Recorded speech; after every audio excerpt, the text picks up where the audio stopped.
The Valketh came from the outer dark, great serpentine warships wreathed in plasma and arrogance. Their arrival over Leuten IV wasn't heralded by negotiation, warning, or mercy. It was a conquest fleet, and conquest was all they knew.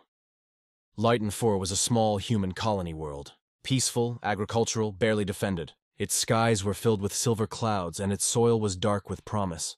The settlers had named the capital Eden's Gate. The Valketh thought the name amusing. Their commander, High Sovereign Vrathal, stood upon the bridge of the dreadship Dominion's Bight, gazing down at the colony's lush continents through obsidian glass. His golden armor glimmered beneath the light of a dying sun. "Pretty," he hissed, mandibles clicking, ashamed to waste it on primitives. "Orders, High Sovereign?" asked his first lieutenant. Vrathal's tail coiled lazily, the universal gesture of disdain among his kind. "Break them. Take their young for labor camps. Chain their elders to the harvest fields. I want this world singing Valketh hymns by dusk." They struck without warning. The orbital defense satellites were dust in seconds, their screams lost in vacuum. Fire rained from orbit, molten streaks of death that turned forest to glass and seas to boiling mirrors. The Valketh laughed as they watched human ships flee toward the poles, desperate to escape. But there was no escape. The invaders descended in columns of flame, battle armor like living obsidian, plasma spears in hand. They stormed Eden's Gate, tearing down flags, killing those who resisted. They took prisoners, those were valuable, and left the rest as examples. By dawn, the colony was silent save for the clank of chains. High Sovereign Vrathal walked through the ruins of the human settlement, breathing in the acrid air of victory. He stepped over corpses without a second glance. At the center of the shattered plaza stood a statue, an angel-winged woman of stone, holding a torch. He looked up at her. So fragile, these humans, he mused. So tame. A surviving colonist, chained and bloodied, spat at his feet. "You shouldn't have done this," she whispered. He crouched beside her, amused. "And why is that, little prey?" Her voice trembled, not with fear, but with something colder. "Because Earth remembers." Vrathal smiled, fangs glinting. "Then let them remember. We'll break their memories too." 2. Feast of Arrogance. In the days that followed, the Valketh made a spectacle of their victory. Their fleet paraded through the local sectors, broadcasting images of the burning colony across the interstellar networks. The message was clear. Humanity's expansion had reached its end. The Council of Races, those soft-bodied bureaucrats who governed most of the spiral arm, watched the broadcasts in uneasy silence. The Valketh were brutal, yes, but they were powerful. No one wished to oppose them. Humanity, for all their resilience, was still seen as new blood, a fledgling civilization barely a few centuries beyond their home star. At the Valketh War Council, toasts were raised. The High Sovereign's victory speech was transmitted across the Empire. "Behold," he declared, standing beneath the banners of conquest. "The humans, these self-proclaimed masters of their small blue world, have been humbled. They will serve us. Their colonies will feed us. Their ships will bear our sigils. The chains of the Valketh are eternal." The warriors roared in approval, pounding their armor in thunderous rhythm. The celebration lasted 3 full cycles, and by its end, the entire fleet was drunk on triumph and bloodlust. In their arrogance, they did not notice the silence from Sol.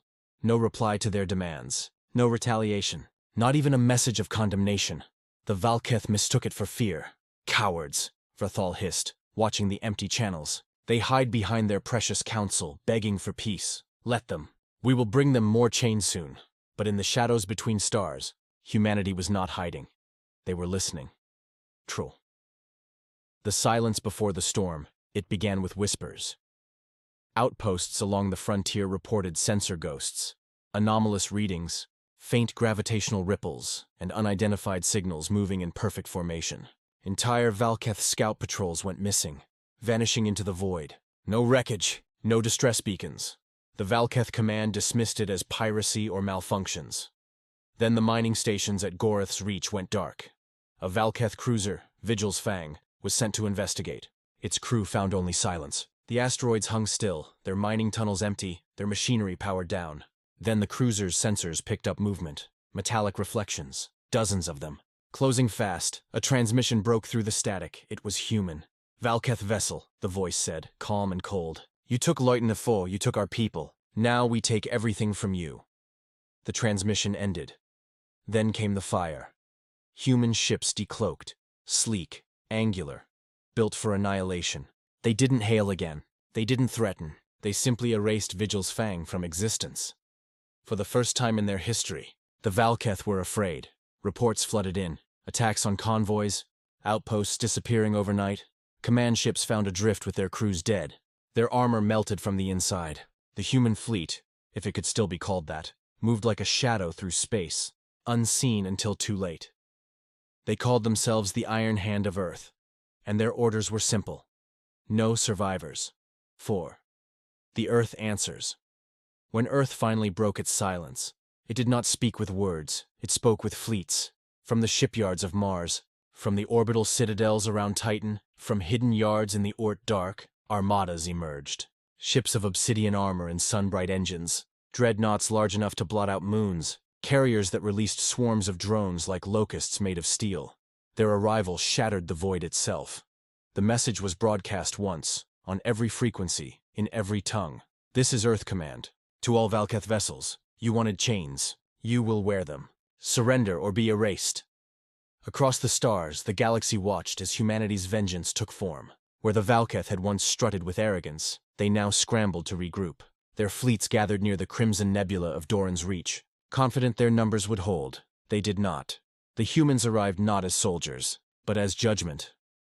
The first barrage from Earth's dreadnoughts lit the nebula like a supernova. Ion storms tore through the Valketh formation, disabling shields, boiling armor. Then came the railgun fire, slugs traveling at near-light velocity, slicing warships in half as if made of paper. The Valketh fought back with fury, hurling entire moon fragments as kinetic weapons. The humans caught them in gravitational nets and hurled them back, faster.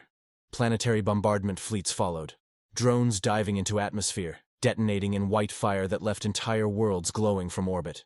Valketh fortresses were turned to vapor, their populations erased in the blink of an eye. Every chain they had forged was melted down for scrap. Every world they had enslaved rose in rebellion. Under the shadow of Earth's ships, human infantry followed the bombardments, descending in drop pods like falling meteors. They called themselves the Reclaimers. Their armor was black as the void, their visors gleaming with ghostly blue light. They did not speak. They did not take prisoners. Their insignia bore a single mark, the torch of Eden's Gate above Retribution Unbound. The final battle came over Verthal's own homeworld, Valtor Prime. The High Sovereign's once proud fleets formed a defensive wall around their planet, hundreds of warships bristling with weapons. He stood once more upon the bridge of Dominion's Bight, staring at the tactical holomap. "They wouldn't dare attack our homeworld," his lieutenant whispered. Verthal's eyes were hollow now. "They've already dared. They're human." Moments later, the void lit up with fire. The human armada emerged from warp space, thousands strong. At its center, a colossal ship unlike any seen before. His Nemesis, flagship of Earth Command. Its hull was forged from the remains of destroyed Valketh dreadnoughts, its guns glowing like dying suns. A transmission came through, a human woman's voice, calm, clinical, cold. "This is Admiral Sarai Khan of the Terran Fleet. High Sovereign Vrathal, you are charged with crimes against humanity. You will answer with your life, or your world will answer for you." Vrathal bared his fangs. "You will not break us." "Break you?" The Admiral's tone turned to ice. "No. We will teach you." Then the Nemesis fired. The beam carved through space, a line of pure white fury. Valtor's upper atmosphere ignited. The defensive fleets crumbled. The Dominion's Bight was split in two, its halves falling like twin meteors into the burning clouds below. The High Sovereign watched as his world turned to fire. In his last moments, he thought of the human prisoner on Leuten 4, the one who had warned him, because Earth remembers. And then there was nothing. Phi. The chains of the conquerors. When the fires died, humanity did not celebrate. The Valketh Empire lay in ruins, their fleets shattered, their worlds ash and silence. The survivors, those few allowed to live, were forced to rebuild what they had destroyed, bound not by metal chains, but by their own guilt and servitude. Earth did not enslave them. Earth simply left them to remember. On the broken world of Valtor, beneath skies still scarred from orbital bombardment, the remaining Valketh worked in silence, rebuilding their cities, burying their dead. Above them hung orbital stations, silent sentinels of Terran steel, ensuring compliance. They called them the Chains of Judgment. Each station bore an inscription visible from the surface in glowing letters. You wanted chains. Now you wear them. The galaxy watched and trembled. The Council of Races convened in secret, debating how to prevent further wrath. Some suggested reparations. Others whispered that it was already too late, that humanity had moved beyond diplomacy, beyond forgiveness. An old alien ambassador summed it up best. They are not conquerors. They are memory itself. You can defeat their armies, but never their grief. 7. The ashes and the echo years passed. The human fleets withdrew, leaving behind quiet sentinels and warning buoys that pulsed with a single phrase in every known language. Do not wake Earth's wrath. The story of Leuton IV became legend. The torch statue of Eden's Gate was found amid the ruins, repaired, and placed in Earth's Hall of Memory. Beneath it, engraved in steel, were the words, "For every chain they forged, we forged 10 more, until they wore them all." No songs were sung of the victory. No parades filled the streets. Humanity did not rejoice in revenge. It simply ensured that no one would ever again forget what it meant to provoke them. And in the endless dark, the ghosts of the Valketh still whisper to travelers who pass through the ruins of their empire. Beware the sons and daughters of Earth. They are patient. They are kind. But when you demand their chains, you will wear them yourselves. The final silent centuries later, long after the Valketh had faded into dust, their homeworld still glowed faintly from orbit, an eternal scar, visible to all who approached. No empire dared cross the Sol frontier again, because in the heart of every alien fleet, in every council chamber, in every whispered tale of conquest, there remained one truth, unchallenged, immutable, eternal. Earth kneels to no one, but when it rises, the stars themselves tremble.